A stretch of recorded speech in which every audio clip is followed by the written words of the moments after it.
Olá, boa noite a todas e a todos. Estamos aqui em mais um Arquitetura do Planejamento em Pauta. Hoje com a professora Viviane Girardi. Vamos ver se dá tudo certo a conexão. Eu tive uma instabilidade muito grande por aqui hoje, então vamos ver se a gente consegue realmente. Estou vendo a Lívia, Viviane, acenou. Vamos ver. Eu estava falando, Vivi, que eu estava com uma instabilidade muito grande. Vamos ver como é que vai estar o sinal aqui. Deixa eu chamar. Você precisa, Vivi, me solicitar. Quando você entrou, normalmente tem uma barrinha que aparece assim, solicitação. Andréia, Glaucio.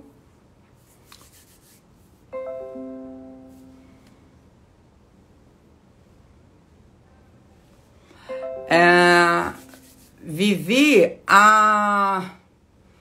esse seu perfil você me segue, né? Viviane Girardi Advocacia, você me segue, né? Porque você tem que estar me seguindo.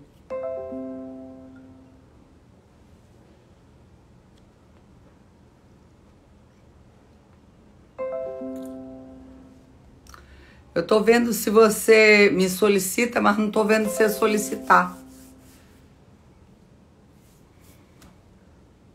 Vamos ver. Tentar de novo aqui, não tem.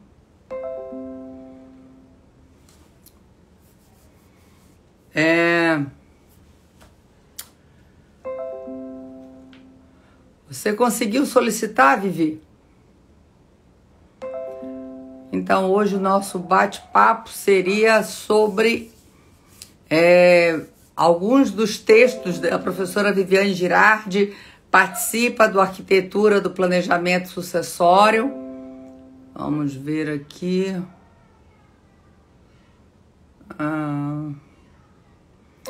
Eu ainda não consigo ver a sua solicitação. Não sei se você está tendo que atualizar, Vivi, o seu Insta.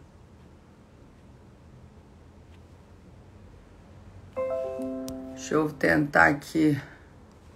Convidei, Vivi.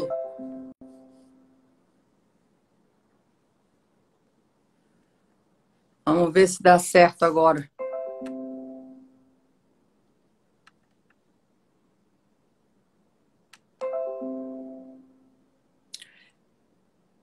Lívia, o sinal tá bom aí para você?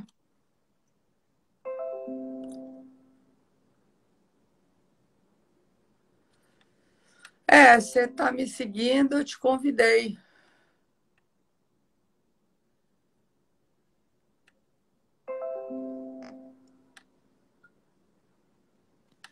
Então, o sinal acho que tá bom. Luana, você tá por aí? Tá, você sai e entra de novo, Vivi. Vamos aguardar.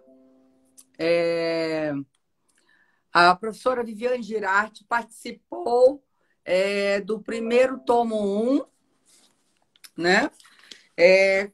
Em coautoria esse aqui, né? Em coautoria com a professora que já fez live aqui com a gente, né? Com a Luana Maniero. Elas escreveram sobre previdência privada, né? No tomo 2, nesse aqui, a professora Viviane escreveu sobre regime de bens. Aí. Vivi, eu vi sua solicitação, mas disse que você não está conseguindo participar. Lúcia, tudo bom por aí? Lúcia, Cristina. Vamos ver.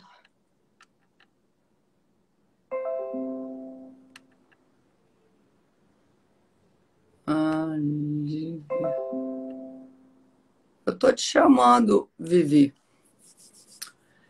E no segundo, ela escreveu sobre regime de bens, como eu falei, com a Fabiana Domingues, né? E no último, né, no que está para sair agora, na arquitetura do planejamento sucessório, eu acho que você só vai conseguir só pelo celular, Vivi, mas tenta pelo iPad. Pode ser por isso. No terceiro, ó, não está conseguindo participar. Eu acho que você só consegue pelo celular. Eu não sabia disso, gente. Um dia a professora Milena Donato também estava tentando, e aí foi que eu descobri que só pelo celular que era possível entrar no Instagram. A gente até pode participar de outro, né? Assistir outras lives, mas como participante, como integrante, eu acho que é só mesmo pelo celular, né? Vamos ver se eu consigo chamar de novo a Vivi aqui. Eu estou te convidando, Vivi, mas não estou conseguindo.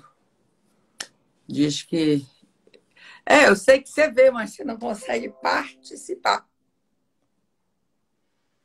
Tenta pelo seu celular, senão a gente marca para um outro dia. É uma pena, que queria tanto bater esse papo aí com você sobre exatamente fazer um link aí sobre os próprios artigos.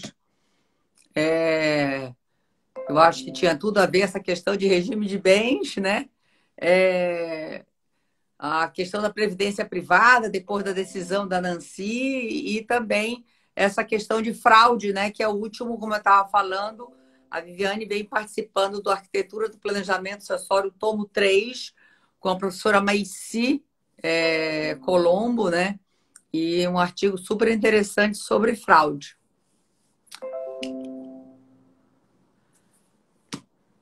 Vamos ver. Não, Vivi, você não consegue conectar.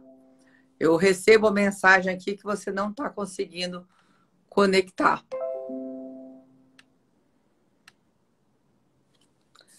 Infelizmente, a gente tem esses problemas técnicos às vezes, né, de solucionar, mas se você realmente não conseguir atualizar, às vezes, Vivi, tenta atualizar. Se você não conseguir, a gente deixa aí para um outro dia, um outro momento. Oi, Ives, tudo bom? Teve por aqui, Lisandra, boa noite, né? Nós íamos conversar aqui hoje sobre um pouco de previdência, regime de bens e fraude, temática aí tão importante no planejamento tanto patrimonial quanto sucessório. Eu vi que você entrou pelo seu pessoal, né, Vivi? Boa noite, Lúcia. Tem aula amanhã, hein? Você não está conseguindo também por aí, Vivi? Eu acho que realmente só pelo celular.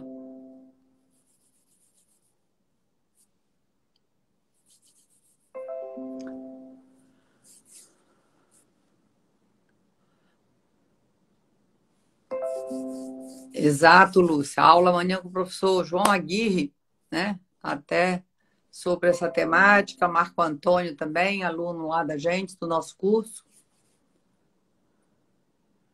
Caroline, lá de Santa Catarina, né? Em breve vamos ter nossa live. Foi o dia que teve o bug e impossível de ter a aula, né? A live, quer dizer, mas já estamos agendados de novo. Nem sei o dia ainda, né, Caroline? Mas, assim, já está agendado, não sei de cabeça.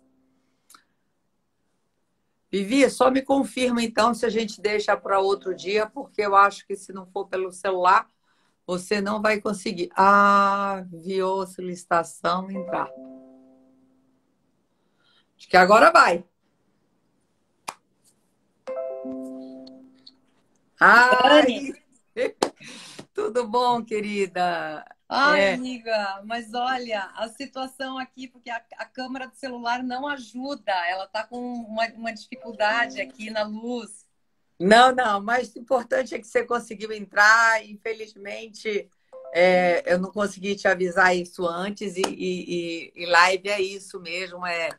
Mas, Vivi, primeiro te agradecer muito. Sei que você está super ocupada, que você está aí no cargo que é o maior orgulho para a gente, como mulher, primeira presidente da ASP, dessa associação tão importante, não só em São Paulo, mas no Brasil, né? Essa instituição que tem o peso. Já tive a oportunidade de trabalhar num curso com vocês, na época pela UERJ, uma parceria, uma pós, inclusive da Maici, né, que começou, até tua coautora aí no Arquitetura do Planejamento Sucessório. Tomo.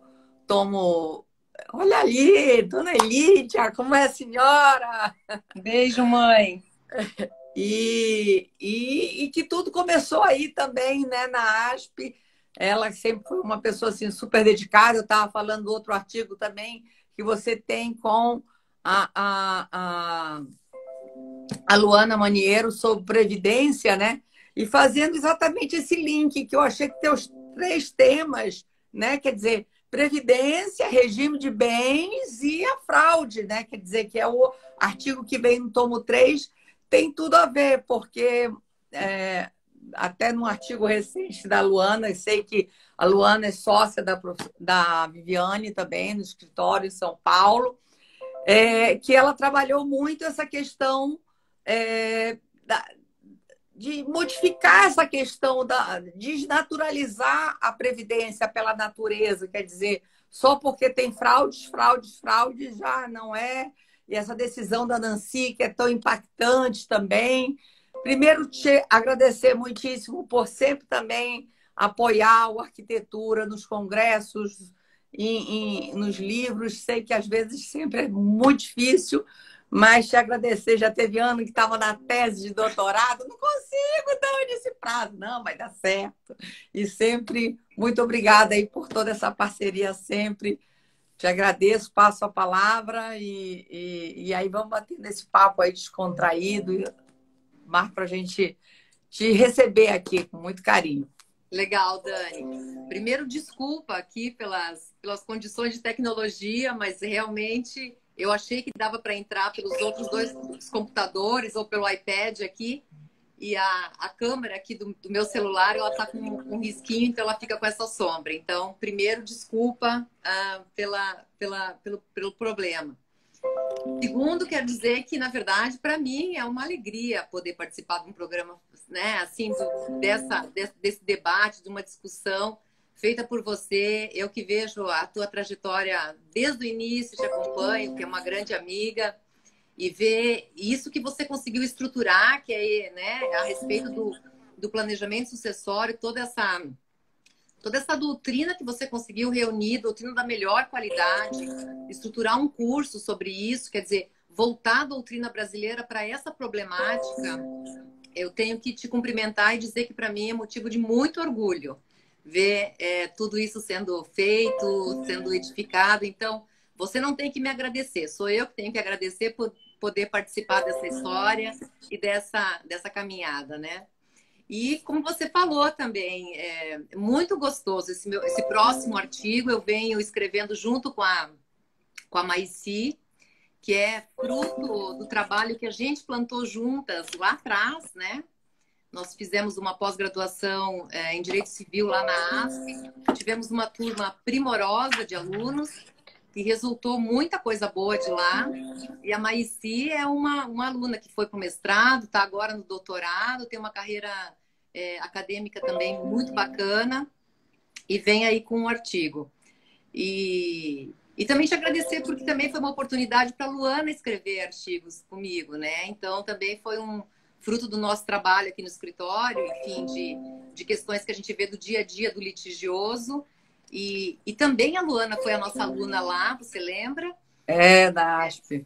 Isso, também foi a nossa aluna, também resultou de lá o trabalho sobre previdência privada, que agora a gente chega aqui dentro dessa ideia do planejamento sucessório, com isso sendo um instrumento e como vem sendo, na verdade, já para entrar um pouco no teu assunto, e eu não vou falar muito do artigo de fraude, Dani, para deixar que os nossos leitores busquem no livro as informações, né?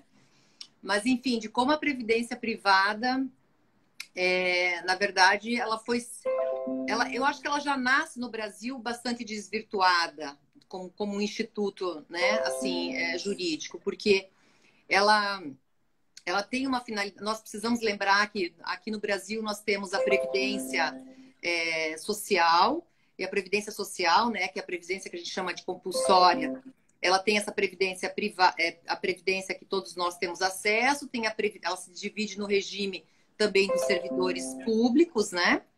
E tem essa terceira vertente, que é a possibilidade da previdência ser complementar. Então, são os institutos de direito privado, que, na verdade, regulamentados, uma parte pela SUSEP, uma parte pelo Ministério do Trabalho, mas que eu já vou explicar um pouquinho a diferença disso, mas que são institutos que seriam boas ferramentas para nos auxiliar justamente nessa estruturação aí, quando a gente pensa na passagem do patrimônio, né, do autor de um patrimônio para os seus herdeiros, ou para aquele que ele elege também, que são os seus herdeiros por meio de testamento, enfim, de todas as outras formas que a gente sabe que pode transmitir esse patrimônio. E por que eu... Oi, pode falar. Não, eu só ia te falar que eu lembro bem de quando você começou pensar, foi muito desse viés prático, né? Que você tem um escritório, uma advocacia, e que já vinha muito dessa questão, até antes da sucessão, era da partilha mesmo, do próprio casal, do divórcio, né?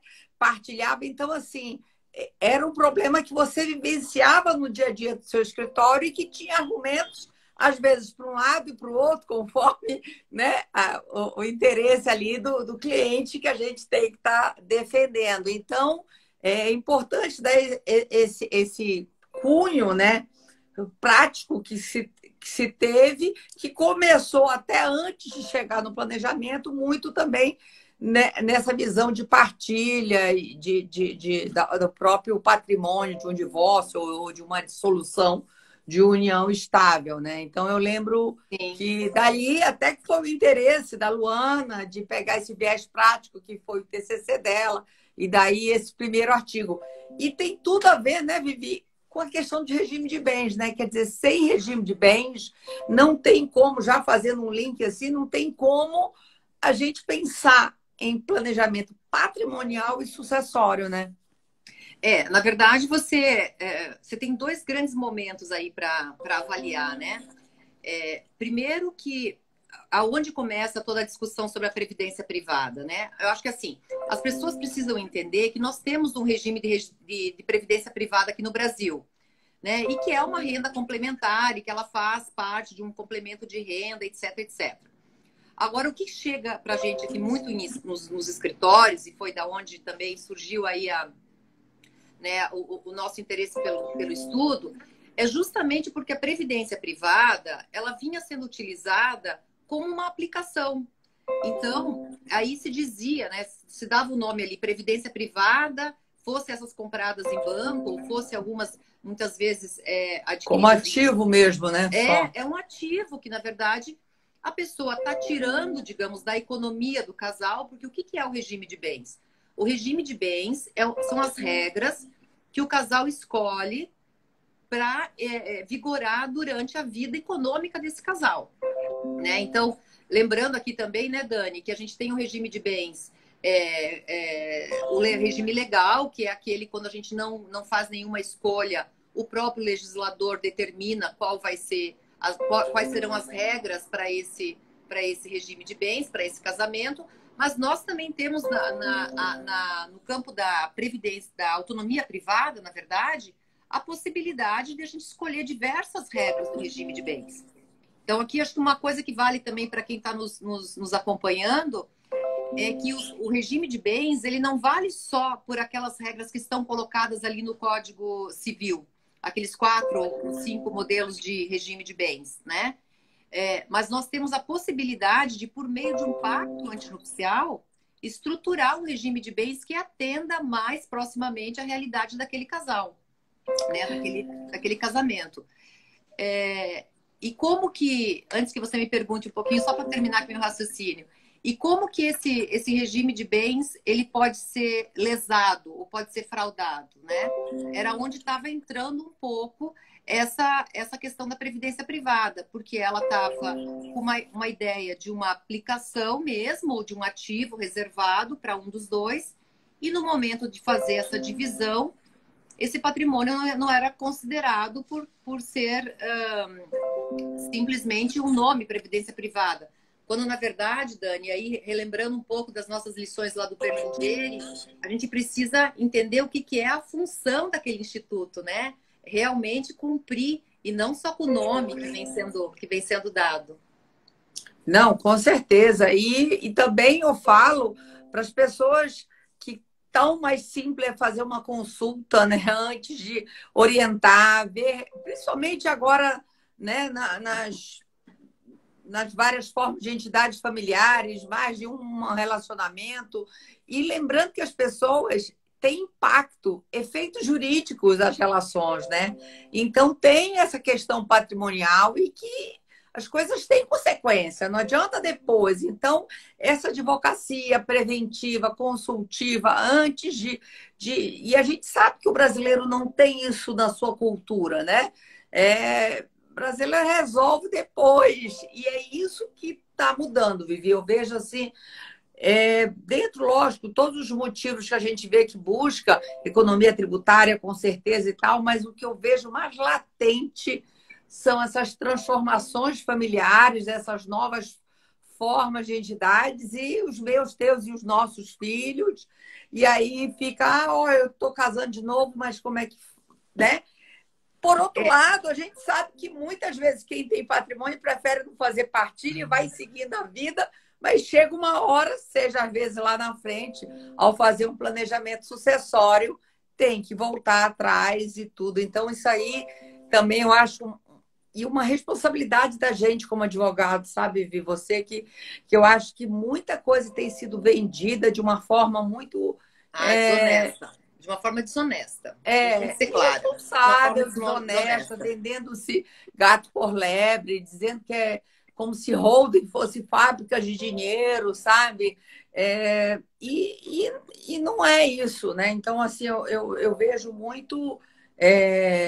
eu acho que tem esse duas papel coisas. nosso de estar dando os caminhos, as opções, as estratégias.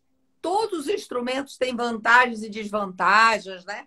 E dentro dessa análise geral, então, assim, e também desmistificar, né? Achando que planejamento acessório é só para quem tem grande patrimônio. Não, para todo mundo que tem ali a mínima de uma base, que seja uma previdência, uma casa, um apartamento, um carro. Todo mundo tem outras formas de seguro, mas é muito importante essa consciência e a informação que eu digo que é o barato, que, né, é o cara que sai barato, pelo contrário, né? Porque eu acho assim, Dani, a família brasileira, né? Assim, as diversas formas de organização da família brasileira, a gente tem de tudo, né? Então, assim, porque a gente não pode, como você falou, a gente não pode pensar que é só o grande patrimônio que importa, né?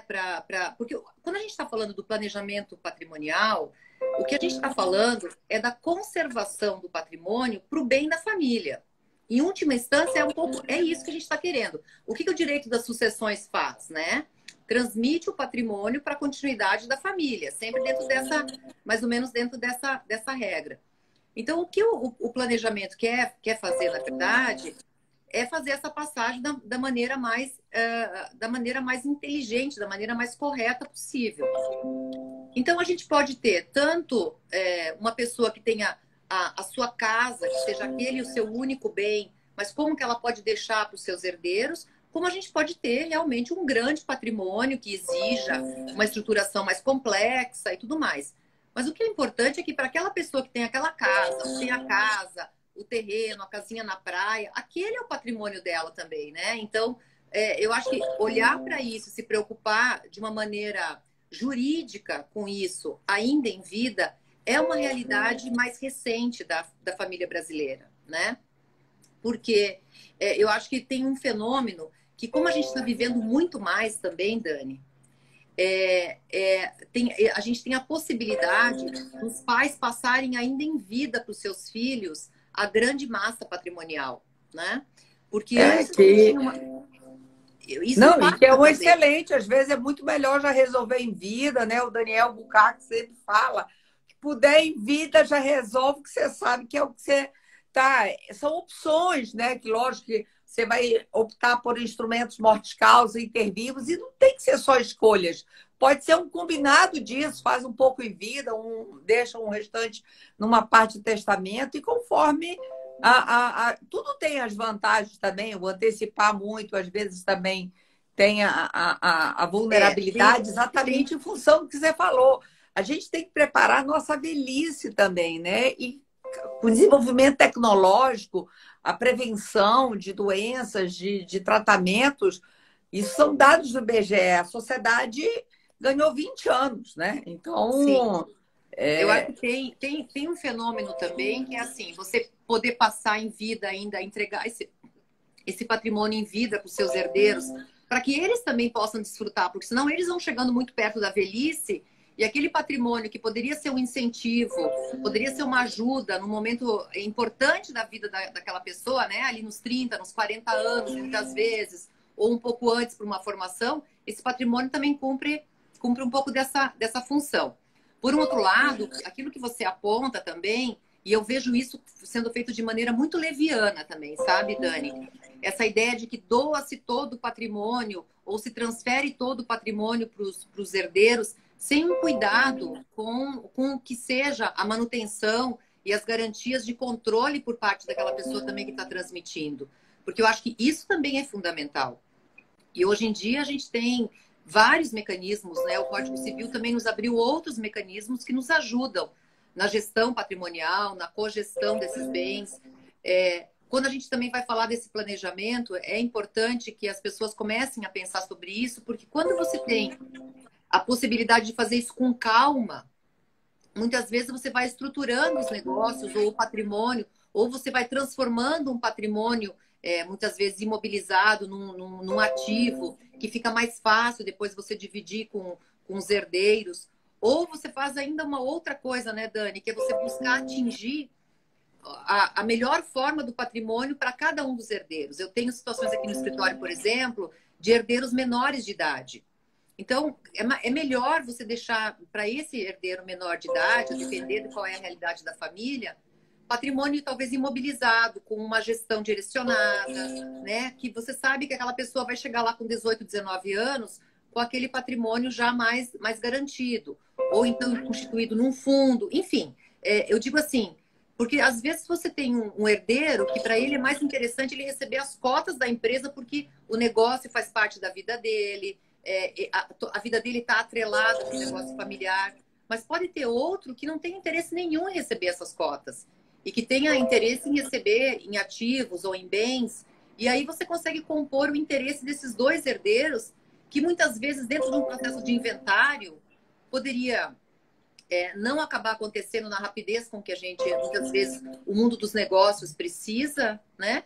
Como também, às vezes, podem entrar vários outros fatores que fomentam um litígio e que a gente sabe daí também, fruto da experiência como advogada, de como um processo de inventário pode ser maléfico para o patrimônio de uma família e para os negócios de uma família, né? não, com certeza. E aí, dentro dessa questão, muitas vezes é porque o próprio condomínio, a gente sabe que às vezes é uma situação, às vezes a gente também tem que, né, fazer, e quando você falou na funcionalização, me lembrou muito isso. As pessoas falam muitas vezes em planejamento, né, só dentro da disponível e tudo. Eu gosto de trabalhar mais um planejamento do todo o patrimônio, fazendo a reserva da legítima, que você pode estar acatando, e tem até um artigo super interessante, eu acho que é no tomo 2 da professora Ana Carolina Brochato Teixeira, que ela fala da questão da qualificação e da quantificação da legítima.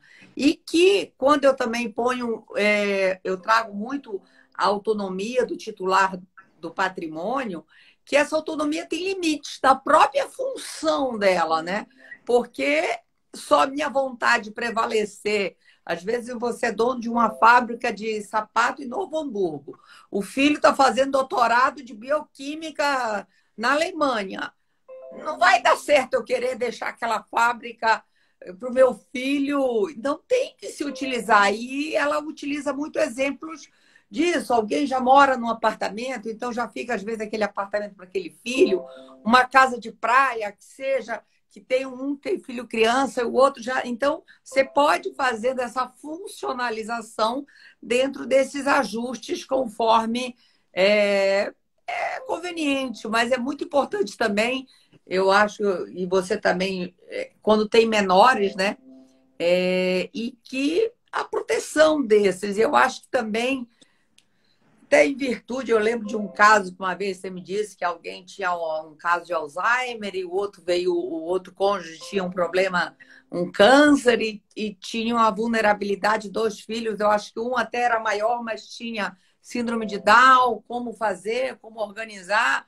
Lembro que eles tinham ido de fazer uma consulta, a gente chegou a trocar ideia e muitas vezes também é isso, você quer deixar, às vezes, e como é comum, né, Vivi? Você ter um filho de 30 e poucos anos, já formado, inserido no mercado de trabalho, e um filho de 5 anos que ainda tem toda uma educação pela frente, todo um custo também. Então, às vezes, você quer deixar ali, seja um seguro, um fundo, de uma forma que aquele filho menor que ainda não teve, e você.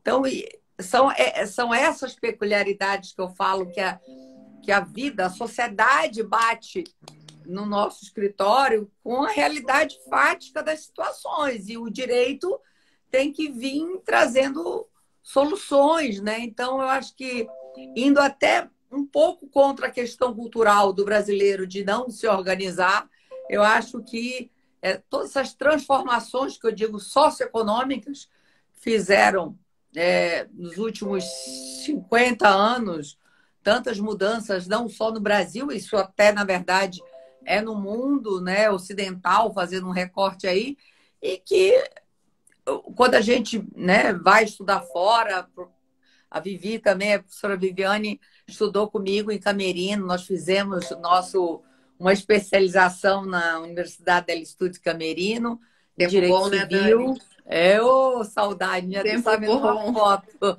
Nossa, e depois também, né, na Alemanha, porque a gente vai estudar o que eles estão estudando, o que eles já estão discutindo, as mudanças que tiveram, porque essas transformações socioeconômicas, quando aconteceram nesse mundo ocidental, só que lá eles estão se adequando, eles tiveram alteração no código francês, 2006, 2008, no alemão, a Itália, que é tão conservadora, a gente sabe, tem o direito de família, tem trouxe já na Itália, quer dizer... Pois e a Itália tem...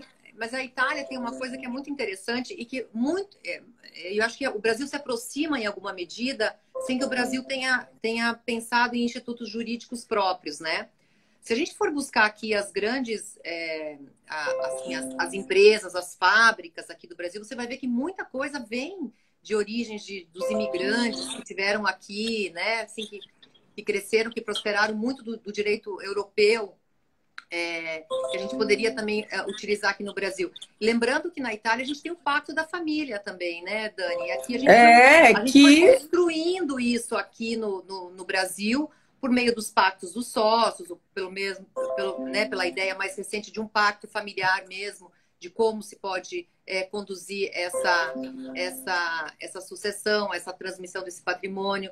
Lembrando Vivi, também... fala um pouco o que é o pacto de família, que pode ser que as pessoas não conheçam, e lembrar que a Viviane sempre, a gente até era uma discórdia que eu tinha na época da tese contra a vedação do 426, a Vivi sempre foi a favor da possibilidade dos pactos sucessórios, eu dizia, mas Vivi, é negócio nulo. Bem, gente, a discussão continua super atual, né? Porque a maioria, a doutrina majoritária entende, e jurisprudência, que é sim negócio nulo, mas tem vozes cada vez mais fortes. O Daniel vem com artigo também no tomo 3 sobre a temática, ele fala, e também é importante dizer, mesmo quem é a favor, quem considera nulo, como o professor Tepedino, Ana Carolina Brochado Teixeira, professora Gisela Ironaca, professora Heloísa Helena, já nem sei como é que está o posicionamento, mas a doutrina majoritária entende, mesmo que sejam a favores, eles acham que precisa de uma alteração legislativa para a possibilidade dos pactos sucessórios. E o professor Daniel Bucá, o professor Rolfo Madaleno, o professor Rolfo fala em repúdio, né? Aí João Aguirre fala, não, isso é só uma nomenclatura. Na verdade, se uma renúncia, o Daniel defende, o professor Daniel Bucar defende da possibilidade da renúncia sem necessidade de alteração legislativa. Então, só para dizer que esse é um tema super, e aí fala um pouquinho sobre o pacto de família, para as pessoas entenderem como é que um país tão tradicional como a Itália, né, tem todas essas atualizações, vamos dizer assim, né? Tendências. Para situar aqui um pouquinho a nossa conversa, né? Essa questão da renúncia, que a Dani fala, né, e tudo mais, eu acho que isso também é muito fruto da advocacia do dia a dia, sabe, Dani? Porque, na verdade, é como a gente vai vendo os problemas que o nosso código tem, né? E aqui a gente já vai cair no problema que eu acho, assim, que o legislador tentou acertar um aspecto do nosso direito, mas eu acho que errou muito quando colocou o cônjuge como um herdeiro necessário na linha sucessória. Eu acho que se a gente conseguisse resolver esse problema legislativamente, nós resolveríamos grande parte de todos os nossos outros problemas. Porque dá para você continuar com o regime de bens vinculando com a sucessão, eu acho que não há esse problema. O nosso problema é quando o cônjuge ele entra como um herdeiro absolutamente necessário. Ou seja, você não consegue afastá-lo de forma alguma da sucessão, mesmo, aí aqui, né, Dani, mesmo que ele queira ser afastado. Então, essa discussão do artigo 426, né, é 426 do Código Civil, né? Já estou um pouco esquecida aqui. A discussão do artigo 426 é que diz que aquela renúncia que o casal poderia fazer num pacto antinupcial, se renunciando mutuamente, reciprocamente, da herança do outro, né? Eles abririam mão aí de uma renúncia antecipada. É toda uma polêmica gigante, porque isso bateria de frente com o princípio que a gente tem da pacta corvina no Brasil, né? Que é aquela ideia de que você não pode fazer ou você não pode negociar, transigir, enfim, discutir direito de pessoa viva. Então, aqui... mas eu acho que é um pouco de ficção da nossa parte, sabe? Eu acho que a doutrina... Eu sei que eu sou doutrina... meu pensamento é minoritário, estou bem acompanhada do Daniel, já fico assim muito feliz. Já estava bem acompanhada de você também, então olha aí. Eu mudei. Muito bem acompanhada do Rolfo Madaleno, o Mário Delgado também vai nessa linha. A Marília também, importante falar, e de doutrina feminina, a Marília Xavier também tem esse entendimento. Porque, na verdade, assim, o que você tá disciplinando ali sobre um direito futuro que você vai, sobre um direito que você tem. A gente renuncia a tantos direitos em tantas escrituras. A gente faz renúncias muito mais violentas do que você renunciar à sua posição de herdeiro. Porque é isso que você está renunciando. Você está renunciando a uma posição de herdeiro naquela herança especificamente, né?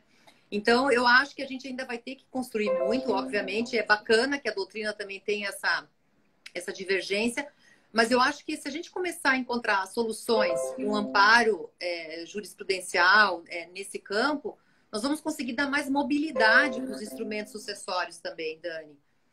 Inclusive, nessa questão que você falou, tem um projeto do IBDFAM, um anteprojeto, né, que é para tirar o cônjuge barra companheiro, não vamos nem entrar em questão aqui, de herdeiro necessário, né? Que quer dizer... Sim, tem vários... seria dentro dessa... Hein? Eu acho que tem vários projetos de lei que tocam nesse assunto, mas essa pauta não passa no Congresso, tem uma dificuldade enorme, né? Mas é uma pena, porque, na verdade, assim, se a gente conseguisse tirar... Lembrando que nós não estamos falando de nenhuma coisa extraordinária. No código anterior, no código de 16, o cônjuge não era herdeiro necessário. Ele era herdeiro ali no rol, quer dizer, na ausência das demais... Agora colocaram... Quer dizer, quando a gente deveria trabalhar mais com a ideia da autonomia né, privada das pessoas, ou mais com a mobilidade patrimonial, porque o direito sucessório ele é marcado por regras cogentes, né? Mas com uma longevidade maior das pessoas, ou seja, onde esse patrimônio ele deveria circular com maior rapidez, eu acho, com maior fluidez, a gente vem justamente encontrar no cônjuge, numa sociedade que tem 2, 3 casamentos como uma rotina da vida das pessoas também, vem encontrar justamente no cônjuge um obstáculo para essa organização. Porque Engessamento, né? Para a gente lembrar, né, Dani? Às vezes aquela pessoa quer organizar, quer distribuir o patrimônio igual entre os seus herdeiros filhos, por exemplo, frutos de um casamento e do outro casamento, mas ela se vê ali ainda com o cônjuge no meio, na mesa, em cima da mesa, para sendo discutido qual é a participação desse cônjuge. Ou esse cônjuge que vai disputar lá com os filhos, muitas vezes do primeiro casamento, ou às vezes até com filhos menores. Então, assim, há muitas distorções que essa posição do cônjuge como herdeiro necessário trouxe para a gente, né?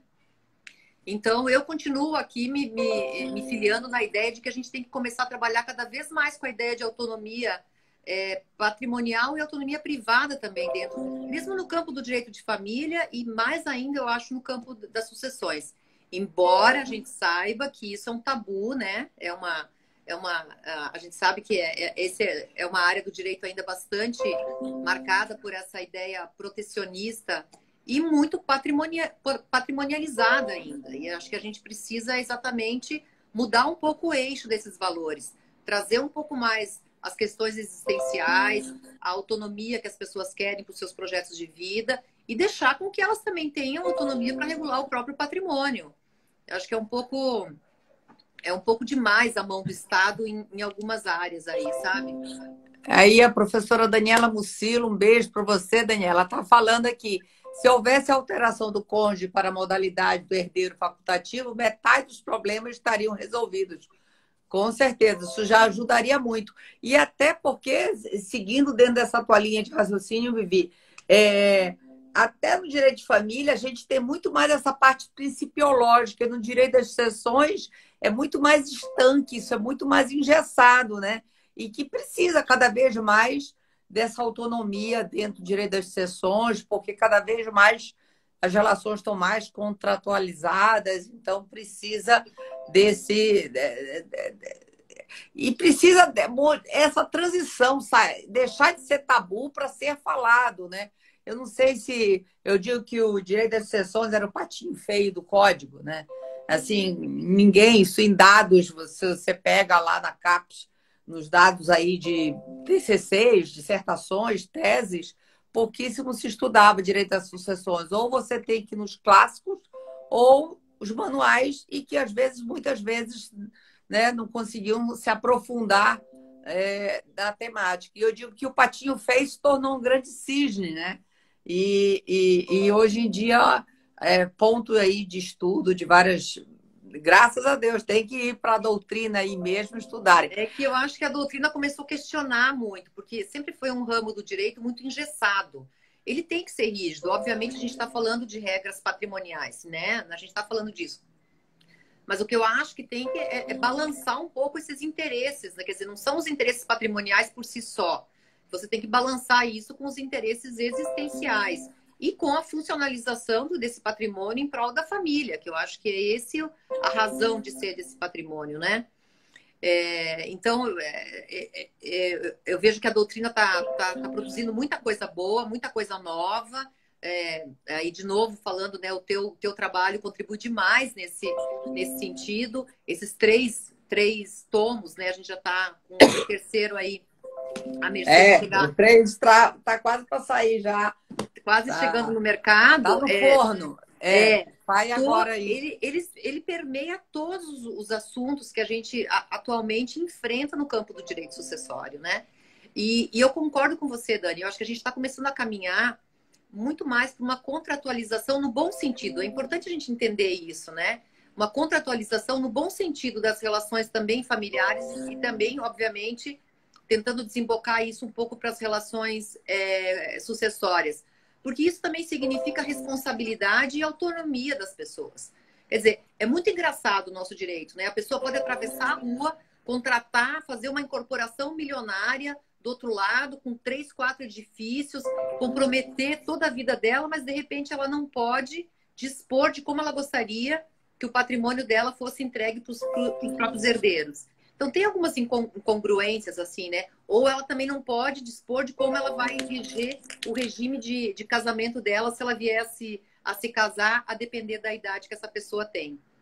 Então, você vê pessoas acima de 70 anos, enfim, pujantes no mundo dos negócios, e quando cai lá para dentro do direito de família, tem que casar com o regime da separação obrigatória de bens, porque o legislador assim impõe, né?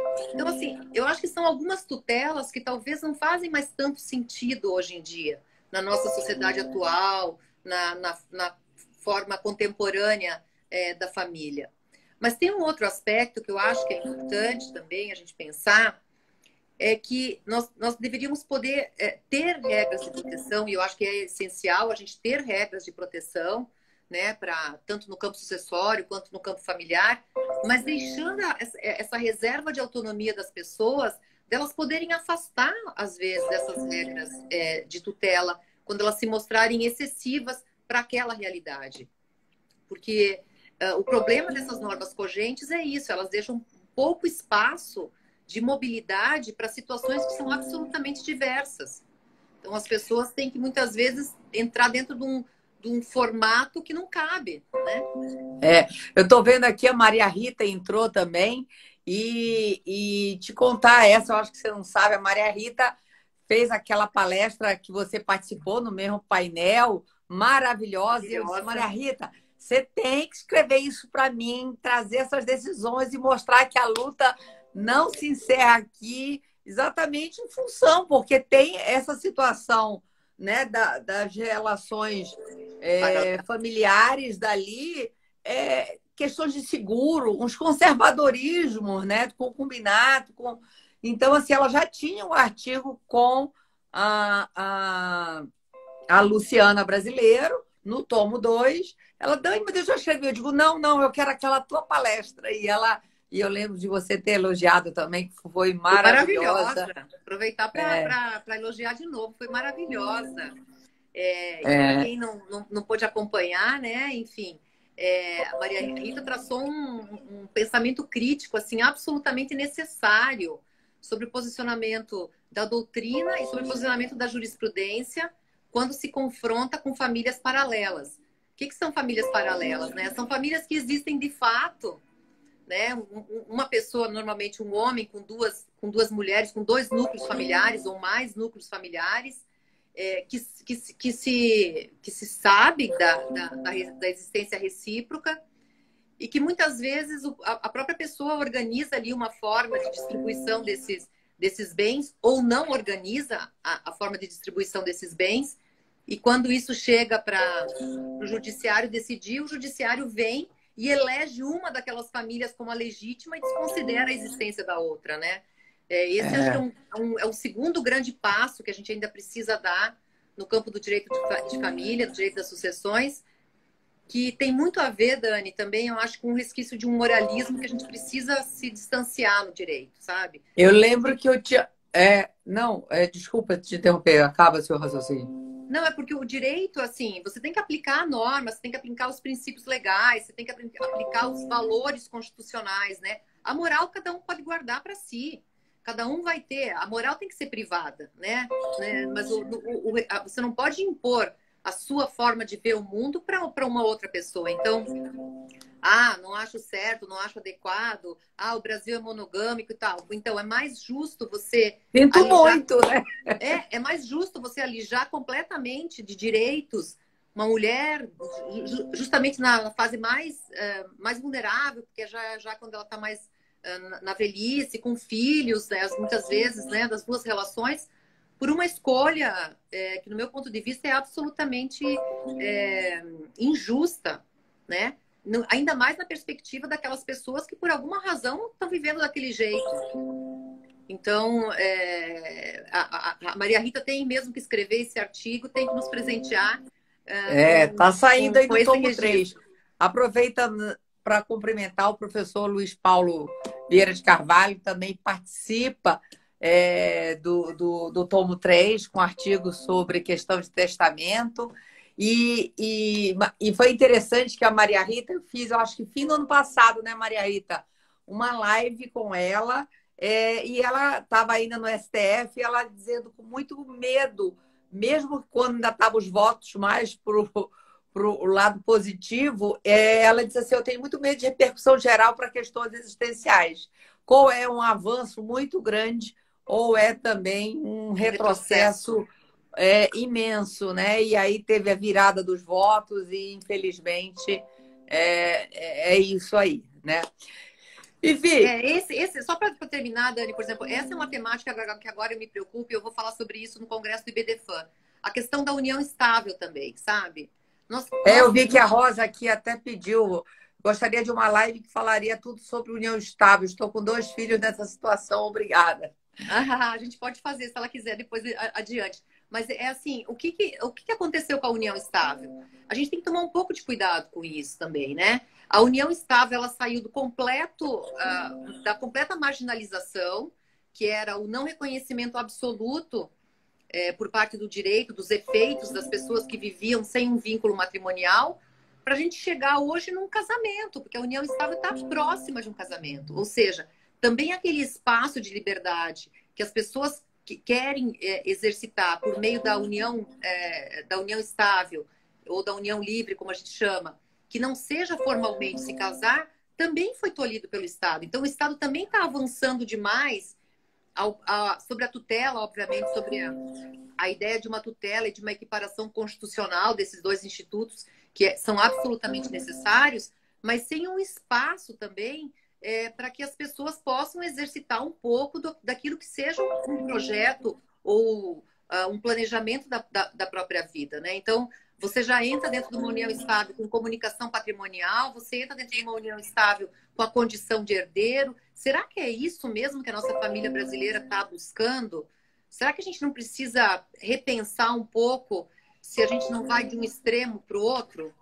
Aí, ó, tema tomo 4, tá vendo? Olha, Dani, vou escrever com o maior prazer do mundo, porque eu acho que vai ser quando eu vou ter mais tempo para poder escrever um artigo. Acho que vou estar com mais tranquilidade para escrever. Tem muita coisa que a gente tem vontade de escrever, né? Mas a gente não consegue produzir, enfim, e fazer tudo que tem vontade. Mas eu acho que o tema da autonomia das pessoas e da contratualização são os grandes ao lado da questão dessa questão das famílias paralelas, são os grandes temas que a gente tem para enfrentar ainda no direito brasileiro. E esse é um papel que a doutrina acho que tem que fazer e vem fazendo, né? A jurisprudência oscila, hora aqui, hora ali. A jurisprudência ainda é muito presa nas estruturas e nos valores mais conservadores. A gente precisa entender isso também. Mas eu acho que a doutrina faz um trabalho muito interessante de contribuição nesse debate todo, né? Eu vi que a Rosana tinha falado da união estável, falando dos filhos. Tem um artigo no tomo 2 que é do Conrado, que ele é até um título assim, buscando um pouco essa questão da autonomia, mas Liberdade, Liberdade, abre as asas sobre nós. Uma análise sobre os status jurídicos do companheiro após a declaração de inconstitucionalidade do artigo 1790, que ele é dentro dessa linha que entende, junto com outros doutrinadores, que o companheiro não é herdeiro necessário, né? E isso faz toda a diferença, gente, na hora de um planejamento. Primeira coisa que eu tenho que fazer ao analisar é a qualificação da pessoa, né? E aí eu falo até dessa qualificação objetiva e subjetiva. E então, isso é um passo essencial para poder eu saber qual é o patrimônio, qual é a herança, qual é a minha ação. Então, isso faz toda a diferença. Vivi, o Instagram está nos dando aqui o time. Daqui a pouco, antes que caia, eu quero salvar essa live, tá? Super obrigada mais uma vez pela sua generosidade de dispor aí de um tempinho na sua agenda para lá de ocupada. Muito obrigada. E a live é bom que é sempre mais descontraído, esse bate-papo, e a gente vai colocando as pessoas a par aí das doutrinas, dos entendimentos que a gente tem, às vezes pessoal e tudo mais. Vivi, super obrigada. Gente, até a próxima semana. A gente se vê na próxima live. Tchau. Dani, eu te agradeço. Um beijão enorme. Um beijão enorme. Beijo. Foi uma delícia participar. Eu que agradeço.